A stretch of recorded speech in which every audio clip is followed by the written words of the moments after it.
Bro, there's like beater after beater rolling down this street behind us. If you're not familiar with where my warehouse is at, it's not in the best part of town. I'm gonna show the neighbor. I was definitely leaving the warehouse the other day in my pickup truck. Some guy that was like walking on the street stopped me. He was like, "Hey, what do y'all do back there?" And I was like, "Oh, just like a general office." He's like, "Man, I could have sworn the other day there was a freaking Ferrari." I was like, "Oh, that's odd." I was like, not about to be like, "Yeah, that's mine." This is the second house I've flipped in Pensacola? No, this is the third. We had the first one we flipped that had like what definitely was used to grow weed out behind it. We had the owner finance one, and now we've got this one. This will be the third deal we've done in Pensacola. I'm looking for another one, so if you're watching this and you're wholesaling or wanting to get into it, bring me something and I'll buy it from you and pay you well. I don't think there's a graceful way to get out of these kinds of cars. All right, so we just got here to the flip. We're gonna walk you through a couple issues that came up, look for any like punch list type items, walk you through kind of really what it's like to do an $85,000 renovation plus a demo. Let's dive right in.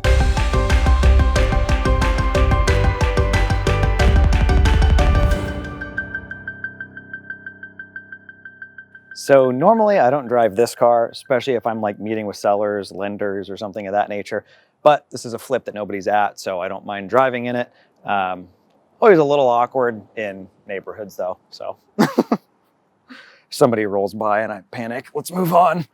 So one of the kind of like funny things with this project, the guy across the street when we bought it came over and was like, "Oh, thank God somebody bought it. They're gonna do something with it." The person who owned it before was a problem for so long. And I mean, they were. We've got video we'll throw up of just like the junk they had everywhere.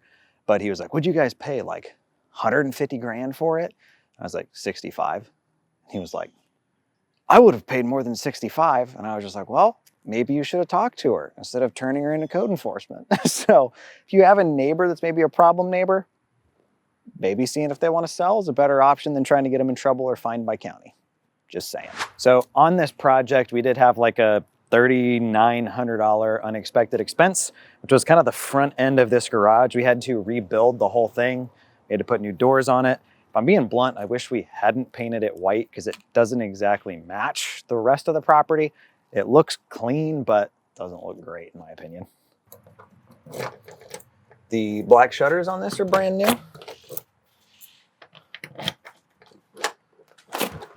So we are inside of what we lovingly called like the hoarder house. If you remember, this place was full of junk.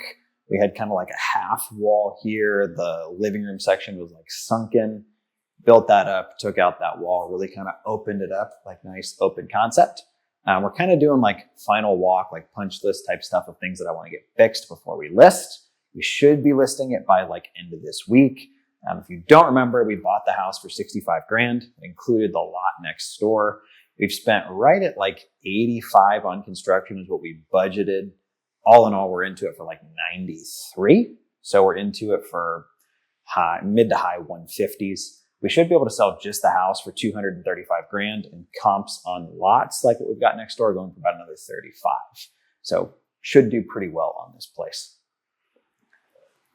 So a couple things just right off the bat that I'm seeing that I don't love.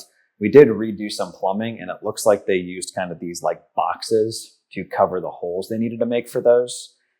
I would have preferred that they cut out drywall, mudded, sanded, painted, that way you don't have that. I don't know if they did it or if it was the previous homeowner, but there's also these like junction cover boxes. We got two right there, one right there, one right there. Again, not the end of the world. It's just kind of like, what were they there for? And if it's just like a pass through that they needed to run something, there's cleaner ways to do it. Here we are in the kitchen.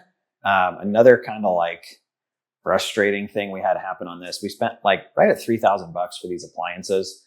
Ended up getting 3 different brands. We've used these guys before. They're like a local appliance company. It's typically like kind of scratch and dent stuff. We've used them on one other project and the stuff was all super nice. On this one, stuff was like not quite as advertised. So got like some, pretty serious dents and stuff in the fridge. You can see some up here where it looks like it was creased on something. Again, like, you know, this is a pretty nice fridge. Like, I don't think anybody's going to be upset about it, but it's one of those, like, we could have got a matching set all from the same manufacturer for like $3,500. So is it really worth it? I don't think so, especially when you check out the dishwasher. That's horrible. So we're going to have a chat with them about that. But faceplate's like caved in. This is all like marked and scratched up. You know, and this, like, look at this. That's for like brand new, like that's pretty unacceptable to me. Yeah, that's horrible. Yeah, it's a little ghetto. All right, moving on. One thing we normally do that I need to check with our contractors and see why it didn't get done on this one. We normally replace all these with like 6-panel doors. It looks like they just painted what was here, but like it's kind of a crummy paint job, if you ask me. So those might be getting swapped out.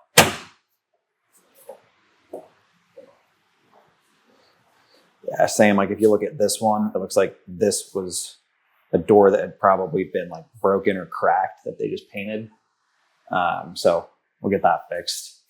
Appliances look great, or appliances, ceiling fans look great. Flooring looks nice. This bathroom is totally brand new. New vanity, new tub, new toilet. These were pretty gross if you remember. They actually had the PEX running on the outside of the wall. So we got that fixed. So pretty just like basic bathroom. Second bedroom, again, nothing super fancy, just bedroom. I don't love this setup here behind us. This was like the original panel box. It looks like they painted it and like took out some of the screws, but didn't do others. I mean, you can see like runs and drips in the paint. We have a section up there that's white where I don't know if they just missed a spot or what. This we're definitely going to get called for on an inspection. They've got like little just cut out wedges to fill those. I don't think that's how you're supposed to cover. I mean, those literally look like somebody cut a credit card in half and stuck it in there. HVAC on this one was brand new. So it just went in. It's running right now because it's hot. So this is the master. It looks like newer sliding doors on there, so that's great. We did put in a brand new bath. This one was also really, really bad. So it's decent. I don't really have any complaints with this bathroom, just kind of usable, clean. You know, one thing I will show you that I like they did a good job with some of the basic stuff, like installing toilets, like, you know, doesn't rock or anything like that. So it's turned out pretty decent. All right, so I did just recheck the scope of work on my phone, and I did leave out replacing the doors. So that's not on the GC, that's on me on this one. It's one reason it's extremely important to be crystal clear with what exactly you're wanting done. For me, it's kind of a given. Like if it's the old solid surface doors, we swap them out to the newer 6-panel. I apparently didn't communicate that on this one. So still making mistakes, even this far along in real estate. Oh yeah, that was satisfying. All right, so just noticed this as well. This back window is cracked. It looks like it almost took a rock or something during mowing, but that's gonna have to get replaced.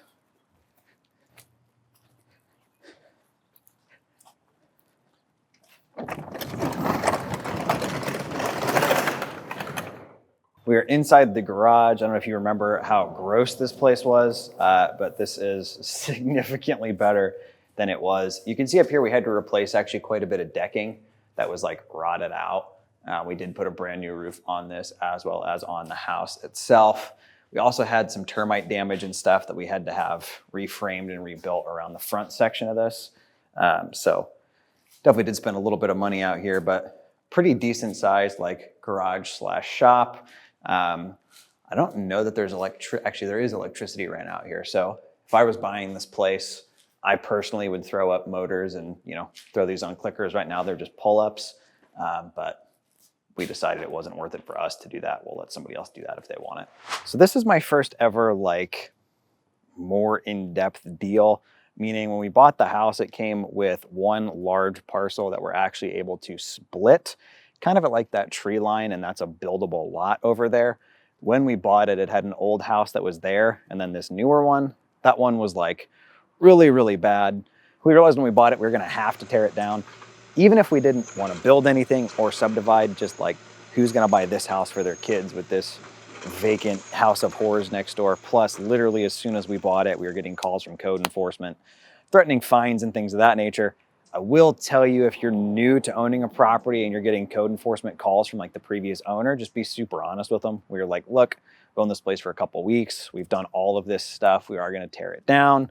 Permits pulled, all that good stuff. Just give us a little bit of time to get it, handled. Code enforcement was like, oh yeah, great. We'll just leave you alone. As long as you're making progress, you won't hear from us. And they were true to their word. No issues there. So tore that down. We're going to sell the house, and then we're going to try to sell the lot separately. So I think it'll be interesting just to see how that goes. Probably my least favorite part of living in Florida so far is fire ants. Like, yeah, it hurts when they bite, but I don't know if it's just like me being somewhat allergic to them or whatever, but it becomes like the itchiest bite in the entire world. Can you spot anything behind me that might be like missing or wrong? Also noticed on our scope of work, we left out gutters. There's literally none on the property at all. Sometimes in Florida, I've seen like literally the house across the street doesn't have any. One over here doesn't have any. One over here doesn't have any. But personally, I've always done like at least 2 sides of the property. So we'll have to see what we decide to do with that as well. All right, guys, so in closing on this thing, we bought this house plus this lot for $65,000. All in all, we've spent right at like low 90s on renovation, appliances, demo, haul away. We think we're gonna be able to sell the house for right around like $235,000. Honestly, even with some of the stuff we've pointed out in this video, I don't even think we'd have to fix it to get it to sell. The lot, we originally thought we'd be able to get like 15, 24. Comps are actually looking like 35 grand. So we'll see, but current plan is sell this for somewhere in the 230s. Ideally sell this for somewhere in the 30s. All in all in for like the mid 150s. Net something, or I guess it'd be gross, something like 270 between both. Can't complain about that at all. Thank you guys for taking the time to follow along with this project and watch. Hopefully you had a little bit of fun. Hopefully you learned something. Once it sells and we've got all the expenses plus what we netted, we'll have that conversation. But until then, talk to you guys next time.